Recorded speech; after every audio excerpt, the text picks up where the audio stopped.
I wouldn't really call it abuse in the traditional sense. It was more like psychological warfare. Can you elaborate on that for a moment? Okay, so for example, we lived in constant fear of accidentally biting a spoon or a fork. It got to the point where we asked Mom to puree all of our food so we wouldn't even have to use a spoon or a fork, and we could eat all of our meals with a straw. It was a little awkward at first, but it was better than taking any chances, and we got used to it after a while.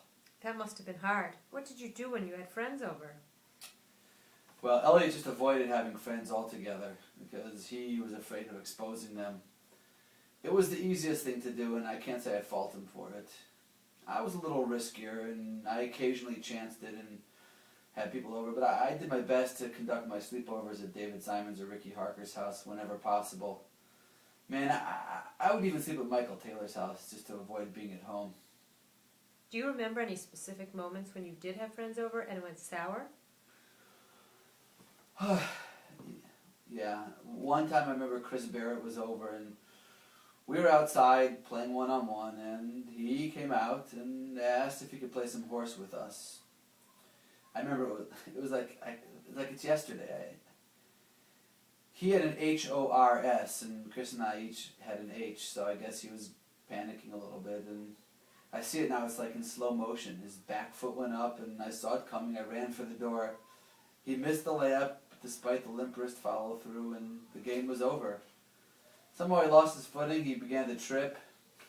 You know, the Bruce Lee sound effects only lasted a few seconds, but for a 10-year-old boy in front of his best friend, it seemed like an eternity. I vowed at that point that I was never going to risk playing basketball again if he was at home. Can you give me some other examples? Yeah, it's hard. It's hard to talk about these things. So we were never allowed to eat anything in the car that gave off any odor whatsoever. Sometimes after 5 or 6 straight hours on the road in search of a motel that he could bargain down to below $29 a night, it would become unbearable. After all, I was 8 or 9 and hadn't been allowed to eat a morsel. My only safety mechanism was to bring along a stuffed Garfield on those long trips to self-soothe. Where'd you go on those trips? Winnemucca. Usually Winnemucca. Then Dad heard about the 99-cent breakfast at the Circus in Reno, and we started going there instead. It says something in your affidavit, something about a particular trauma associated with the fast food establishment Dairy Queen. Oh, okay. Can you elaborate on that? Sorry. Yeah. It wasn't really his fault. It was like he was almost, he couldn't control himself. He promised us he wasn't going to do it, and for some reason that time I believed him, and I agreed to go along. There were probably 4 or 5 of us. It was after a YBA game. I look back and I should have known better. We walked in and we approached the counter, and I saw his eyebrows lift up and the smile begin to form in the corner of his mouth. I knew what was going to happen, and I tried to make a run for the car, but it was too late. Hey, who makes the biggest small cone around here? Once it came out, there was nothing I could do. I tried my best to pretend I didn't hear it, but Brian Band looked at me with a horrified look in his eye, and he said, "What did he say?" What did you do then? What could I do? I just sat there and I took it. But I swore to myself that I would never step foot in another Dairy Queen again.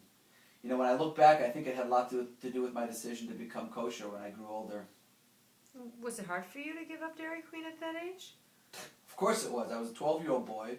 Not to mention, the only other ice cream we were allowed to have was the Safeway brand when it was on sale occasionally, or for a special treat like my bar mitzvah, he took us to Thrifty for those 10-cent scoops. You mentioned Safeway. That store came up several times in your sworn statement. What exactly transpired at Safeway? Well, when Mom would go out sometimes and we would be alone with him. Sorry. So he'd take us to Safeway. Anyway, somehow he decided that it was cheaper to give us $2 to buy whatever we wanted than to let us, go out for a restaurant or go to dinner. So I would usually buy a family-sized pack of Red Vines, and I'd end up shaking in bed all night into the early hours in the morning. Did you ever go out to restaurants? Rarely. And only only to the Sizzler for the all-you-can-eat salad bar, and there were a lot of restrictions.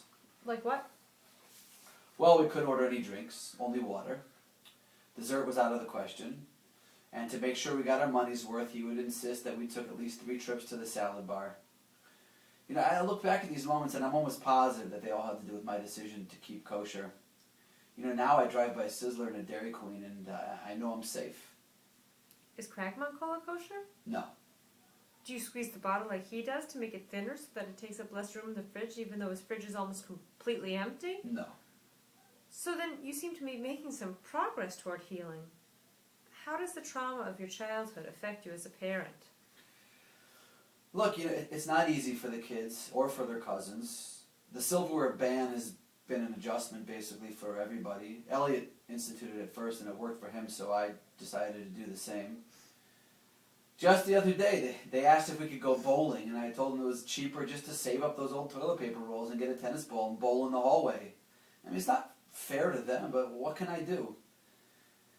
They've gotten used to my insisting that they put their cereal bowl and the cereal and the straw out at night before they go to bed, and I don't think they understand where that comes from.